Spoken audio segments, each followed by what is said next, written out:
Mga friends, tignan niyo yung halaman ko, oh. Diba, ang ganda-ganda, oh. Pero alam niyo, hindi ko alam talaga ang pangalan ng halaman na ito.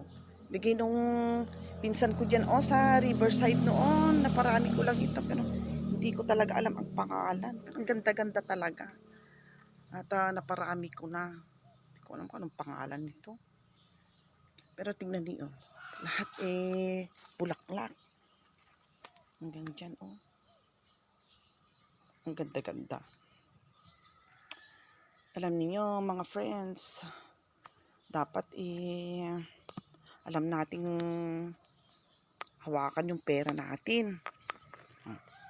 Dapat kung gumastos tayo, mas mababa doon sa kinikita natin. Para sa ganun hindi tayo kakapusin. Saka dapat sana lahat ng miyembro ng pamilya merong trabaho. Hindi lang iisang nagtatrabaho. Ganun. Kasi kung iisang nagtatrabaho, talagang kinukulang ang budget. Dapat nagtutulungan talaga. Hindi lang iisa. Kasi ang hirap-hirap ng buhay dito sa Pilipinas, di ba?